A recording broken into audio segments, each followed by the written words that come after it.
మా ప్రయాణం జూలై 8 మొదలైంది. Hyderabad to Mumbai, Mumbai to Nairobi అంటే కెన్యా క్యాపిటల్. సరే, ఇక్కడి నుంచి మేము బయలుదేరాం. ముంబైలో బయలుదేరితే మా ఫ్లైట్ కదలదు ఎంతసేపటికి, ఏంటి డిలే అవుతుందని చూస్తే హెవీ రైన్స్ అంట ముంబైలో. సో చాలా ఫ్లైట్లు క్యాన్సిల్ అయిపోయినాయి. కొంపతీసి మాది కూడా క్యాన్సిల్ అయిపోద్దా అనేటువంటి ఒక టెన్షన్ వచ్చింది.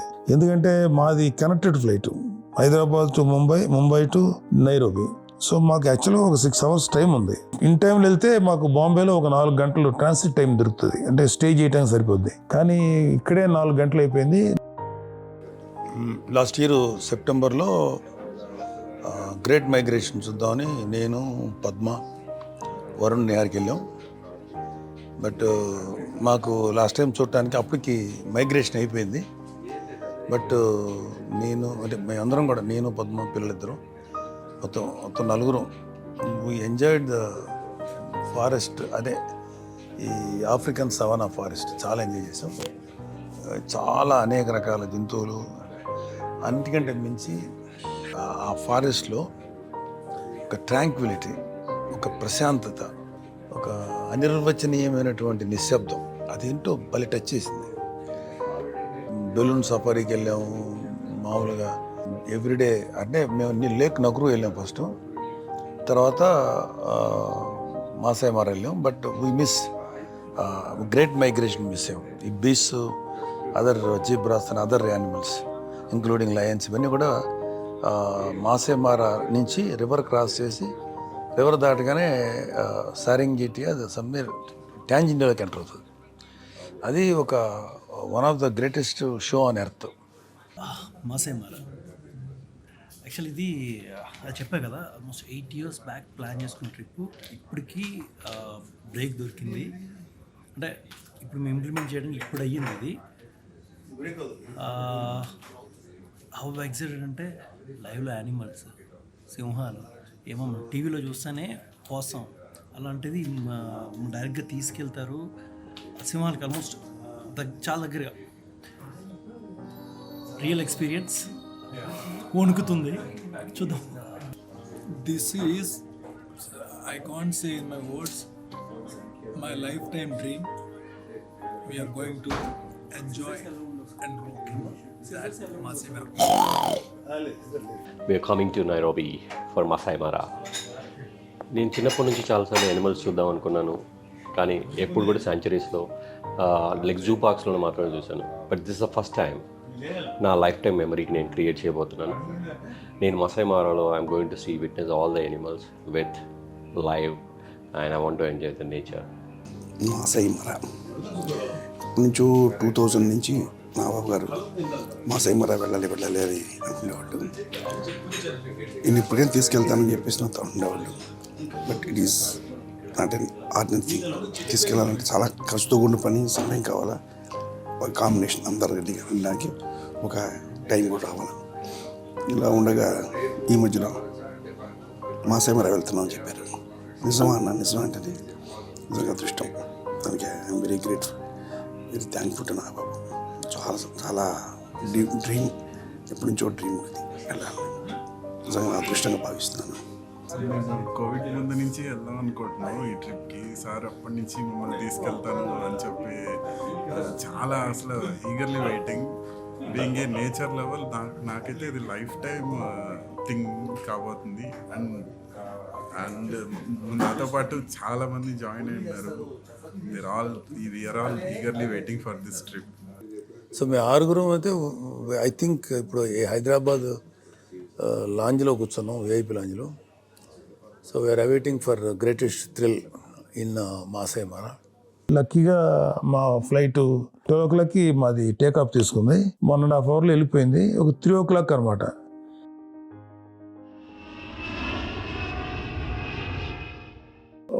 ఇంకొక గంటన్నర టైం ఉందనగా మొత్తానికి దిగి మా లగేజీలు అన్నీ హడావుడిగా. నాకు యాక్చువల్గా ఈ హడావుడి ప్రయాణం అంటే చాలా చిరాకు, అందుకని నేను చాలా ముందుగా బయలుదేరుతా. అలా ముందుగా బయలుదేరిన నేచర్, అక్కడ వర్షం రావటం వల్ల క్యాన్సిల్ అయిపోవటం, మాది డిలే అవ్వటం, ఇవన్నీ జరుగుతున్నాయి. ఇదేంట్రా బాబు ఇలా జరిగిందని చెప్పి, అంటే మాకు 1 day పోద్దు కదా, మేము తిరగాల్సిన ప్లేస్లు. మా travel itinerary 6 days, 7 days almost. అందులో వన్ డే పోయింది, ఇంకా 6 days మిగులుతుంది. తర్వాత next day early morning flight, అంటే మాకు యాస్టీస్గా ముందు రోజు ఏ ఫ్లైట్ అయితే ఉందో ఆ ఫ్లైట్కి వచ్చింది. బట్ మోర్ దాన్ 8 hours సస్పెన్స్లోనే గడిచింది. సరే ఇంకో ఫ్లైట్ ఉంది, పర్లేదు, 3 hours లేట్ అవుద్ది ల్యాండ్ అవ్వడం అని చెప్పి ఆ ఫ్లైట్ తీసుకునే క్రమంలో మాకు ఒక భయంకరమైన నిజం తెలిసింది. అదేంటంటే మా ట్రావెల్ ఏజెంట్ నిర్లక్ష్యం వల్ల, అంటే కెన్యాకి వీసా అక్కర్లేదని అన్నారు, దట్స్ ఓకే. నేను అంతే కాన్సెప్ట్లో పెద్దగా పట్టించుకోవాలా. లాస్ట్ టైం వెళ్ళినప్పుడు మాకు వీసా ఉండింది, ఇప్పుడు లేదు. కానీ ఒకటి ఉందండి, ఎలక్ట్రానిక్ సిస్టమ్ ట్రావెల్ ఆథరైజేషన్. మనం అప్లై చేస్తే ఆన్లైన్లో వస్తుంది. ట్రావెల్ ఏజెంట్తో చాలా గట్టిగా మాట్లాడి ఇస్తావా చస్తావా, ఈటీ అన్నాం కదా, ఎలక్ట్రానిక్ ట్రావెల్ ఆథరైజేషన్, అది వస్తుందా లేదా అని మొత్తానికి అన్ని పట్టుకొని వచ్చింది. కానీ ఒక చిన్న డిసప్పాయింట్మెంట్ ఏంటంటే అసలు వద్దని వెనక్కి వెళ్ళిపోదాం నేను చాలా గొడవ పెట్టా. కానీ మా వాళ్ళ ముఖాలు చూసిన తర్వాత సర్లే పోతే వన్ డే పోద్ది కదా, కనీసం ఒక 6 రోజుల్లో ఉంటుందిలే, అసలు బయలుదేరదామని చెప్పేసి కొంచెం కాంప్రమైజ్ అయ్యి ఏదో అడ్జస్ట్ చేసుకున్నాను, బయలుదేరాం. మొత్తానికి అది వచ్చింది. మా వాళ్ళందరూ మేము నైరోబీలో దిగి ట్రావెల్ చేయాల్సిన వాళ్ళం ముంబైలో. వన్ డే వేస్ట్ అయిపోయి హోటల్లో ఎలా అయిపోయిందంటే తుఫానుకి నిరాశ్రయాలు అయిపోయిన జీవుల్లాగా ఎవరికి దొరికిన హోటల్లో వాళ్ళు అక్కడ డల్గా పడున్నాం. ఈ ఫోటోగ్రాఫ్ కూడా ఏంటంటే ఇంకా ఈటీఏ రాలా, ఎలక్ట్రానిక్ ట్రావెల్ ఆథరైజేషన్, అంటే ఆల్మోస్ట్ వీసా కైండ్. అలాగే ఎవరి కాలం ఒక కాంతి స్వీకుల్లాగా నిలబడి కూర్చొని కొంతమంది కూర్చొని కొంతమంది నిలబడి అలా ఫోటో తీసుకున్నాం. మా ముఖాల్లో చిరునవ్వు కనపడటం తప్ప లోపల చాలా నిరాశ. అందరూ, నేను తప్ప అందరూ కొంచెం లోపల ఇన్నర్గా వస్తా రాదా అని టెన్షన్లో పడిపోతున్నారు పాపం. సో మొత్తానికి ఒక రోజు వేస్ట్ అయినా కనీసం 6 రోజులు ఉంటుందిలే అని చెప్పేసి బయలుదేరాం.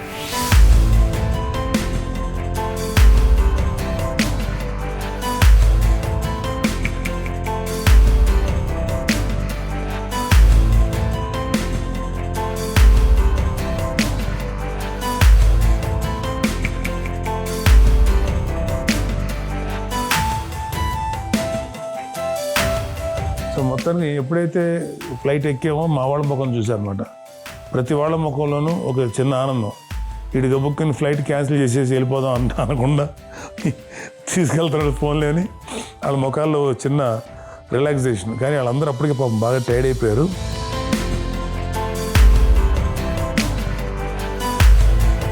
సో మేము నైరోబీలో దిగాం.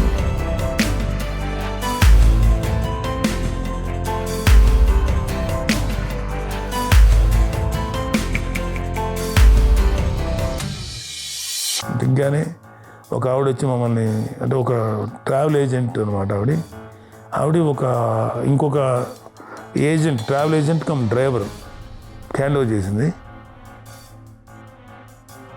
సో అవన్నీ చూస్తూ వెళ్తా మా వాళ్ళు రకరకాలుగా ఊహించుకున్నారు ఎలా ఉంటాయో జంతువులని. అందరూ మంచి ఊహాలోకాల్లో చాలా ఎగ్జైట్మెంట్తో ఉన్నారు.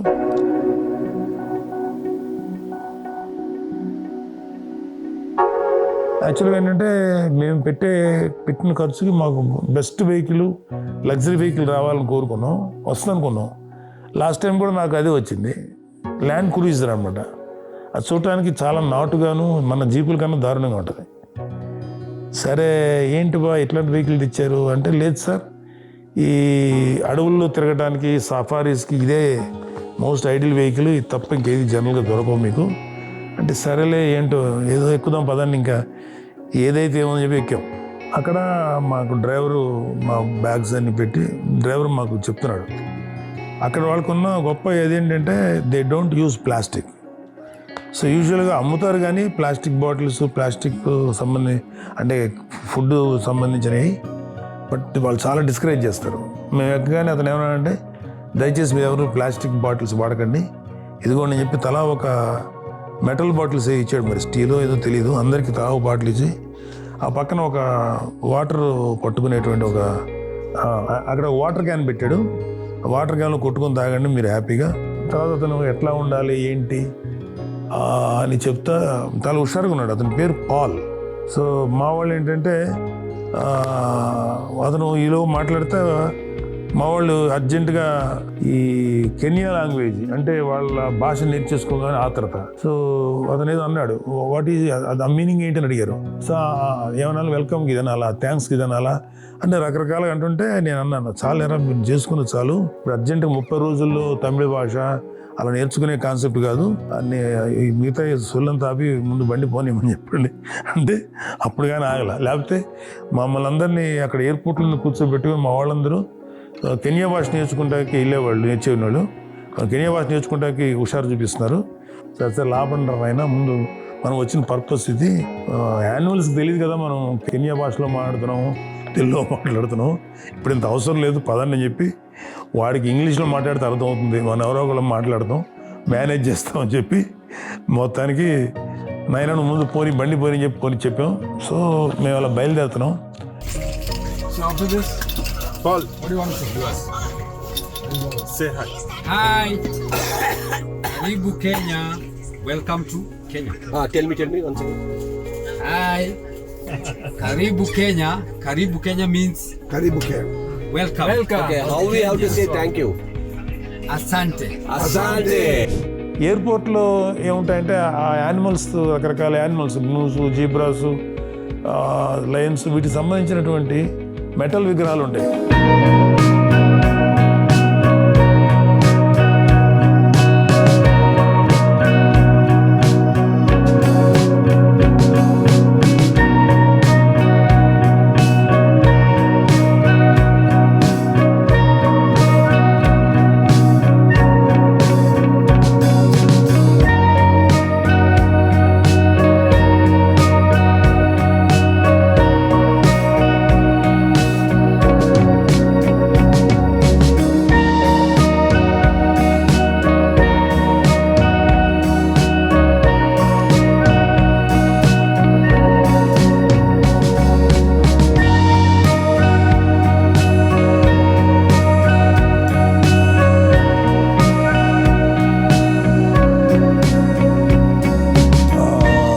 సో అక్కడ దారిలో మధ్యలో ఒక ప్లేస్ లాగి కాఫీ తాగుతున్నాం. అక్కడ కొన్ని పిచ్చుకలు కనిపించింది. అవి మనకు కూడా ఒకప్పుడు ఉండే ఊర పిచ్చుకలని, ఇప్పుడు కూడా పల్లెటూరులో అక్కడక్కడ కనబడుతుంటాయి.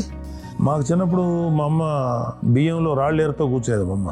రాళ్ళు ఏరుతున్నప్పుడు ఈ పిచ్చుకలు వస్తుంటే మా అమ్మ 2-3 గింజలు అట్లా వేసుకుంటా బియ్యం ఏరుతుంటది. అవి మా గింజల కోసం వచ్చేవి. అప్పుడు మేము అసలు పెద్ద పట్టించుకునేవాళ్ళం కాదు, ఇది మామూలే కదా అనుకునేవాళ్ళం. కానీ రాను ఊర పిచ్చుకలు కూడా అంతరించిపోయాయి. ఆఖరికి కాకులు కూడా అంతరించిపోయాయి. వచ్చినప్పుడు పొద్దున్న లేవని కావు అని కేకలే ఏదో గోల అనుకునేవాళ్ళం. ఇప్పుడు తిట్టుకోవడానికి కూడా కాకులు లేవు. అంటే అవి కూడా నెమ్మదిగా అంతరించిపోయే పొజిషన్లో వచ్చి సరదాగా అక్కడ ఆగిన తర్వాత ఒక వ్యూ పాయింట్ ఏదో దొరికింది. అక్కడ ఆ వ్యూ పాయింట్, దాన్ని great rift valley view point అని అంటారు.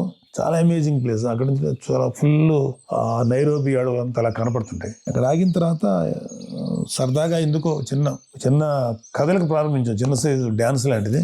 సో నేను కానీ మా వాళ్ళందరూ కానీ ఏదో మొత్తానికి పాటలు పాడకపోయినా ఏదో చిన్న మ్యూజిక్ పెట్టుకుని డ్యాన్సులు చేస్తున్నాం.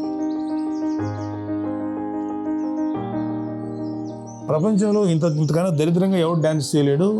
ఆ రికార్డు మేము బ్రేక్ చేసాం. ఇంత చండాలమైన డ్యాన్స్ మీరు ఎక్కడ చూస్తుండ్రు, మేము చేసాం. సో మాకు అదొక రికార్డు. అది కూడా మేము ఇండియాలో చేయలేం, ఎక్కడో కెన్యా వ్యూ పాయింట్ దగ్గర చేసాం. అదొక రికార్డు.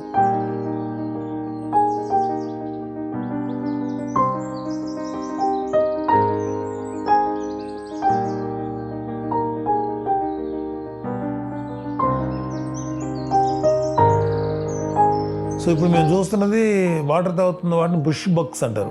అంటే ఎక్కువ పొదలు ఉన్న చోట బతుకుతుంటాయి.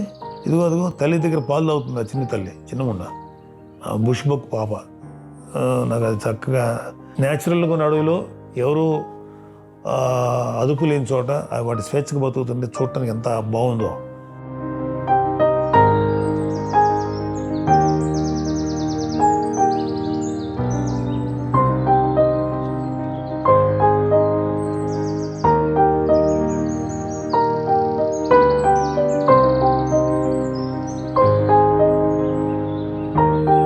మొత్తానికి లేక్ నైవాష చేరాం.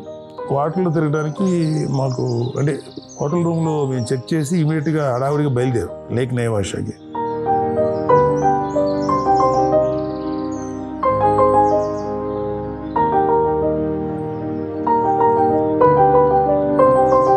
నైవాష్ అనేది ఫ్రెష్ వాటర్ లేక్ అన్నమాట. సో దాంట్లో మేము తిరగాలి, బోట్ ఉందన్నారు. సరే బోట్ వేసుకొని మా 6 ప్లస్ ఒక బోట్ నడిపే అతను, అదే మోటార్ బోటు, మొత్తానికి లైఫ్ జాకెట్స్ వేసుకొని ఎక్కుతుంటే మా వాళ్ళకి అర్థం కాలే కొంతమందికి, ఎస్పెషల్లీ మా శ్రీనాథ్కి ఎట్లా వేసుకోవాలి అర్థం కాకపోతే వాడికి ఎలా వేసుకోవాలి నేను చెప్పాను.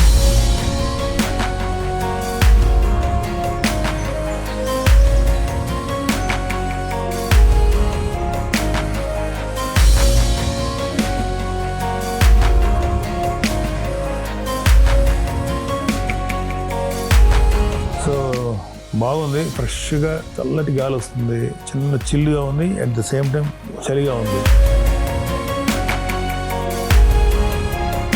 సో మంచి ఫ్రెష్గా పొద్దున్నే వెళ్తుంటే మాకు మాయాబజార్లో సాంగ్ ఉంటుంది కదా, లాహిర్ లాహిర్ లాహిర్లో ఆ టైప్లో వెళ్తున్నాం. సో వెళ్తుంటే మాకు అతను చెప్పాడు అనమాట, ఇక్కడ ఇది ఈ నైవాష రివర్ గురించి చెప్పాడు. ఆ రివర్ ఫ్రెష్ వాటర్ లేక్ అంటది, అంటే నీరు ఉప్పు నీరు కాదు, ఫ్రెష్ వాటర్ లేక్, మంచి నీరు లేక్ అనమాట.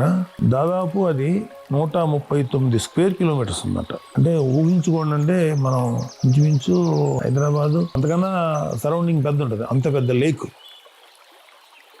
ఆ లేక్లో ఇంచుమించు 400 పక్షి జాతులు ఉన్నాయన్నారు. మాకు ఇక్కడ 7 కనిపించినాయి. ఇదిగో వీటిని ఆఫ్రికన్ గీస్ అంటారు. కానీ యాక్చువల్గా ఇవి ఆఫ్రికన్ గీస్ అంటారు, కానీ ఎందుకు పెట్టారో తెలియదు. కానీ ఇది ఆఫ్రికన్ గీస్ కాదు, ఇవి వలస పక్షులు. యాక్చువల్గా ఇవి వచ్చింది సైబీరియా నుంచి. అక్కడ సైబీరియాలో చలి ఎక్కువైనప్పుడు వలస వచ్చేసి ఇక్కడ ఉంటాయి. అంటే ఇక్కడ అంటే not only in Nairobi, Africa ఖండం వైపు, ఇంకా కొన్ని అయితే మన ఇండియా వైపు కూడా వచ్చేటువంటి బర్డ్స్ చాలా ఉంటాయి. ఈ కొంగలు కానీ, లేకపోతే గీస్ కానీ, ఇంకా చాలా ఉన్నాయి, పెలికాన్స్, లేకపోతే ఈ ఫ్లెమింగోస్, ఇవన్నీ కూడా వస్తాయి. మనకు కూడా వస్తాయి, మనకి పులికాట్ సరస్సు, ఇవన్నీ కూడా ఈ యానిమల్స్, ఇలాంటి బర్డ్స్ వచ్చేదానికి. కాకపోతే ఇవి నాట్ ఓన్లీ ఇన్ ఆఫ్రికా, అన్ని చోట్ల ఉంటుంది. మన ఇండియాలో కూడా వస్తాయి. అంటే వాటికి తెలియదు అనమాట, నేను ఆఫ్రికన్ గూస్ అని పిలుస్తారు కాబట్టి నేను ఆఫ్రికాలో ఉండాలి, ఇక్కడ ఉండకూడదు అనే వాటికి ఏం లేదు. వాటిని మనం ఇట్లా పిలుచుకోవడం తప్ప వాటికి ఏం తెలియదు కదా. నేను బతుకుతున్నాను, ఎగురుతున్నాను, ఆలుతున్నాను, తింటున్నాను, పోతున్నాను, ఇదే కాన్సెప్ట్ ఉంటాయి యానిమల్స్. అది ఇక్కడ కనిపిస్తున్నా చూడండి, పెలికాన్స్. ఇది చూడటానికి చాలా అందంగా ఉంటుంది, చాలా బిగ్ సైజ్ ఉండేటువంటి బర్డ్. వీటి వింగ్ స్పాన్ ఇంచుమించు 11 అడుగుల దాకా ఉంటుందంట. అంటే అంత ఉంటే కానీ అది ఎగరలేదు, అకార్డింగ్ టు ఏరోడైనమిక్స్ సిద్ధాంతం ప్రకారం. వెయిట్ 10-15 కేజీలు వెయిట్ ఉంటుందంట. ఇది దాదాపు చేపను పట్టినప్పుడు చేపతో పాటు నీళ్ళను కూడా లోపల పెట్టుకుంటుంది, తప్పదు. 13 లీటర్ల నీటిని నిల్వ చేసుకుంటుందంట, పట్టుకోగలుగుతాయంట. వాటికున్న పౌచెస్ ఉన్నాయి కదా, చూసారా ఇవి. సో నెమ్మదిగా ఎంత పెద్ద చేపలైనా పట్టుకొని స్లోగా వాటర్ని మాత్రం బయటకు వదిలేసేసి చేపని మింగేస్తుంది. ఇవి చేపలని నవిలి తినవు, ఎందుకంటే ఏ పక్షులైనా సరే మింగేస్తాయి. ఓన్లీ మనిషి ఒకటే నవిలి రుచి ఎలా ఉందని చెప్పగలరు. వీటికి అట్లా కాదు, కడుపు నిండటమే వాటి కాన్సెప్ట్. సో అలా మింగేస్తుంటాయి. ఒక్కొక్కసారి ఏంటంటే ఇది ఆత్రంలో దానికి సరిపోనంత పెద్ద పెద్ద చేపలు కూడా మింగేసు, వాటి వల్ల ఈ పౌచ్ కొంచెం కట్ అయిపోతుంది. చాలా స్ట్రాంగెస్ట్ లెదర్ అనమాట, అది కట్ అయిపోద్ది. వీటికి గనక పోచి కట్ అయిపోతే, పౌచ్ అంటారు కింద ఉన్న అదే తోలు లాంటిది, ఇక వాటికి లైఫ్ అయిపోయినట్టు. ఎందుకంటే చేపలు పట్టుకోవటం కష్టం, ఒకవేళ పట్టుకున్నా పౌచ్ నుంచి బయటకు వెళ్తాయి, వాటి ఆకలి తీరదు. సో ఇగో చూడండి, ఇక్కడ చూడండి ఎన్ని ఉన్నాయి. మొత్తం ఏదో ఒక మీటింగ్ పెట్టుకొని కూర్చున్నట్టు ఒక ఎన్ని ఉన్నాయి. ఇది చూసాక మమ్మల్ని ఫాలో అవుతున్నాయి. వాటికి ఆడు పడవతను 2 చేపలు వేసాడు, తర్వాత అయిపోయినాయి. అతని దగ్గర కూడా చేపలు అయిపోయినాయి. ఏదైనా పెడతా నుంచి మమ్మల్ని ఫాలో అయినాయి. జస్ట్ ఉట్టి డమ్మీ హ్యాండ్ చూపిస్తే మా దగ్గరికి వస్తున్నాయి. మా వాళ్ళు ఏదో డమ్మీ హ్యాండ్ చూపించారు, నేను కూడా చూపించాను, కానీ మా దగ్గర చేపలు లేవు. వెంటనే ఏదో పనికిమాల సన్నాసులారా అనుకున్నా, ఏంటో తెలియదు, వాటి భాష మనకు తెలియదు కదా. ఒకవేళ పనికిమాల సన్నాసులారా అని ఒక్క మాట అనుకుని ఉంటే పెద్దగా ఫీల్ అవ్వం. ఏమో ఇంకా దారుణమైన బూత్ మాటలు తిట్టిందేమో మమ్మల్ని. ఇచ్చినట్టు ఇచ్చి ఆశ పెట్టిన మాకేం ఇవ్వలేదా అనుకొని అవి నెమ్మదిగా ఏడ్చారులే నీ మొఖం అన్న ఎక్స్ప్రెషన్లో అవి వెళ్ళిపోయినాయి. మేము ముందుకు వెళ్ళాము అట్లాగే.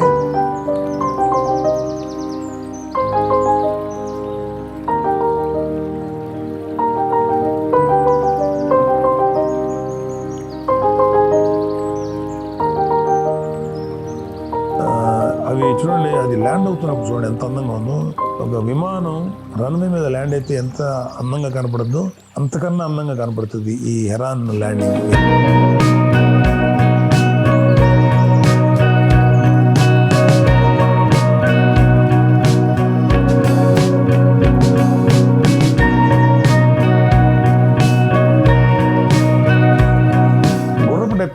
డెక్క చాలా చోట్ల గుర్రపు డెక్క ఉంది.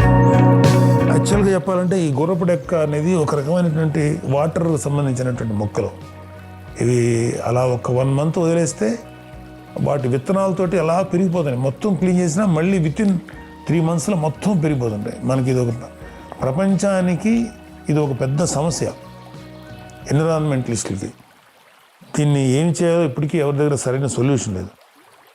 వీటికి కూడా ఇక్కడ కూడా ఆఖరికి అది లేక్ నయవాష లాంటి చోట్ల కూడా వచ్చింది. వాళ్ళు మాత్రం దాన్ని ఎప్పటికప్పుడు క్లీన్ చేస్తారనుకుంటా. అంతగా ఉన్నాయి కానీ అంత ఎక్కువగా ప్రిడామినెంట్గా లేవు.